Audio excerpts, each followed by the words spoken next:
The amendment here is this moment is my own single honor and privilege to invite the distinguished guest of honor of this particular occasion, the President and Commander-in-Chief of Armed Forces, Federal Republic of Nigeria, His Excellency Muhammadu Buhari, GCFR, ably represented here by an elder, a diplomat, a man who knows the onions when it comes to administration, the Chief of Staff of the President, Professor Ibrahim Gambari. Sir, you may wish to stand where you are, or you may wish to come here. The choice is yours, anywhere. So fine, it's my own humble pleasure to hand you the mic as you come here. Thank you. Please, a very big round of applause for the Chief of Staff. Thank you.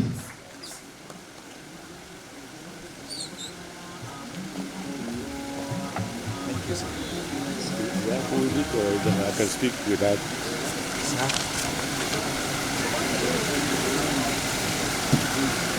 A'udhu billahi minash shaitanir rajim. Bismillahir rahmanir rahim. The chairman of this occasion, Asiwaju Ahmed Bola Tinubu, former governor of Lagos State, His Excellency Governor Simon Bako Lalong, Governor of Plateau State and the guest speaker on this occasion, His Excellency Governor Atiku Bagudu of Kebbi State, His Excellency Governor Abraman Abrazak of my own home state, and I have to be especially nice to him, otherwise my visa back to Kwara may be revoked.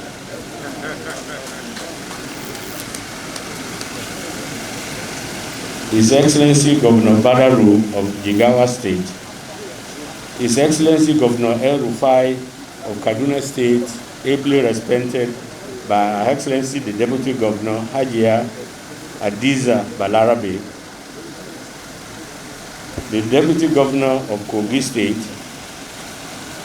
the Chief of Staff, the Chief of Higher Staff and other service chiefs, former Governor Rabiu Kwankwaso, and other former governors present, my own friend and brother, the Controller General of Customs, Colonel Hamid Ali, retired, former military administrator of Kaduna State, honorable ministers and former ministers here present, Chief Audu Ogbe, His Royal Highness the Sultan of Sokoto, ably represented by the Shehu of Borno, the Vice Chancellor of Muhammadu Buhari University, Professor Kabiru Bala, who is our host here in Arewa House, and the only university in Nigeria where all my professional life was spent,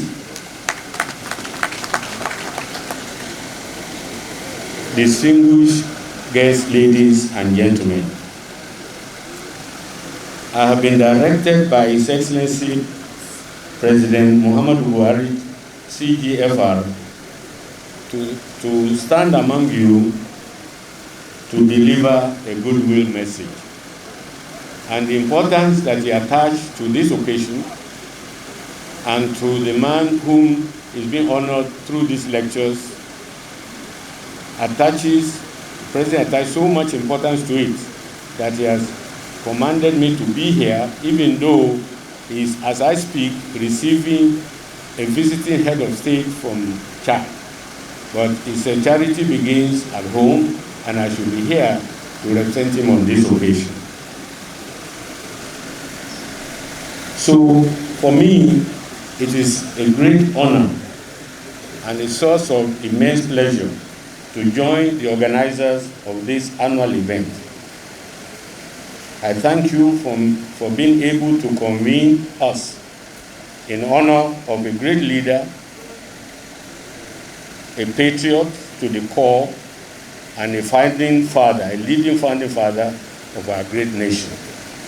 Alhaji Muhammadu Buhari, Sardauna Sokoto. This occasion should always be an opportunity to conduct a cold and objective assessment on where we are as a country and what those of us who have been given the trust and privilege to serve our people have done with what has been bestowed upon us.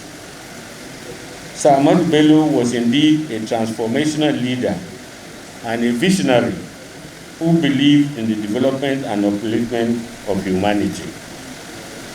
A few of us seated here today are products of the ideas he has championed and sacrifices he has made to ensure that this country remains an indivisible entity, and that we should embody a society that will stand on its feet as a group and develop among the community of nations. As a change agent, he recognized that the society and its people will not amount to much if it did not evolve in the proper way with the appropriate institution. He was an institution builder par excellence. He also recognized the need to embrace the rich pool of diversity that surrounded him and walked across both ethnic and religious lines, even across party lines, in order to build bridges and ensure collaboration. This is hugely needed in our situation today in our country. As a leader, he was inspired and driven by wishing the best for his people and took advantage of his interactions with others to develop a keen sense of where the world was headed and what key elements were required as building blocks in achieving a future that will empower and uplift his fellow citizens. The changes he sought were always motivated by his recognition that leadership as a demand and supply side. In a 1952 speech titled "The Battle Against Ignorance," the Sardauna stated, and I quote, "What we lack and what we must endeavor to build as quickly as possible is a strong body of well-informed public opinion, which will not let itself be fooled by any glib soapbox orator, but will examine each statement on its merit and single out what is true and important from what is false and worthless." End of quotation. You can say he may have had a crystal ball and saw into the future, as this statement remains at the crux of our public discourse today, particularly given the age of technology and the menace of fake news. This challenge is greater with our teeming population. We see today that the significant effort expended many years ago and whatever gains were achieved to narrow the spatial divide that once existed in our country, we have lost ground. We must recover lost ground, and President Buhari has made huge strides in addressing the challenges facing our country in terms of security, building an inclusive economy, and of course the fight against corruption. Speaking here in Arewa House, it is a reality that the unity, peace and security, and the prosperity and welfare of northern Nigeria are inextricably linked to the peace, unity, prosperity of Nigeria. Did I hear a clap somewhere?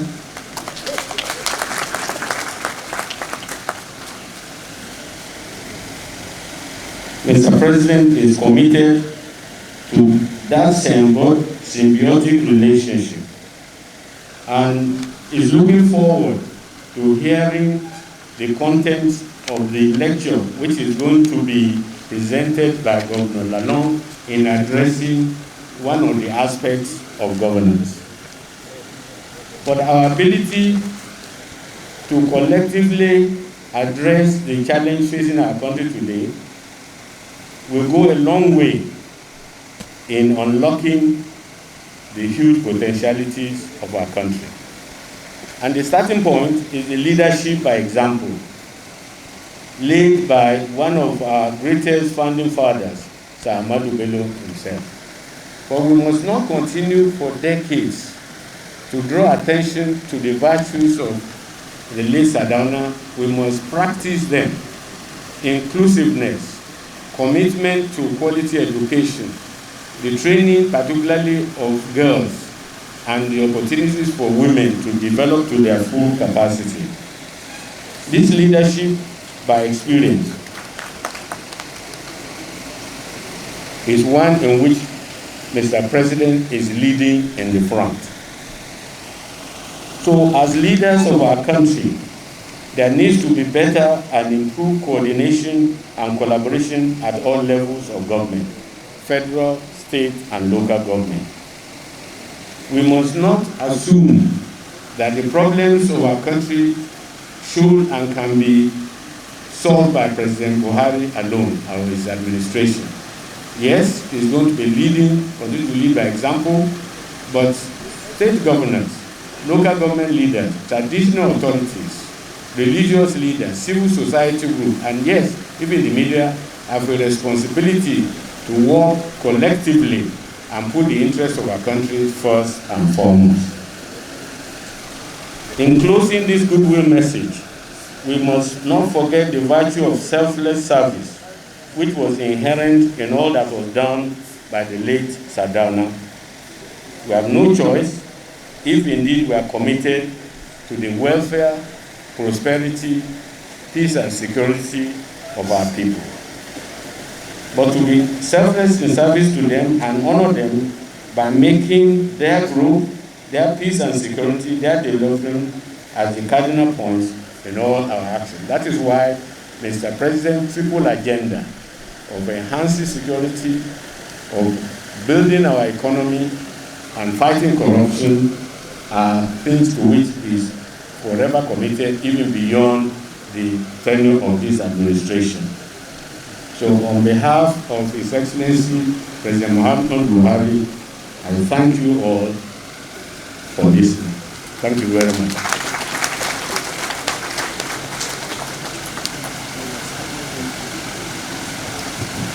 Thank you so much. Let's give him another big round of applause, please. Thank you, the Chief of Staff to the President, Professor Ibrahim Gambari. Thank you for that presentation.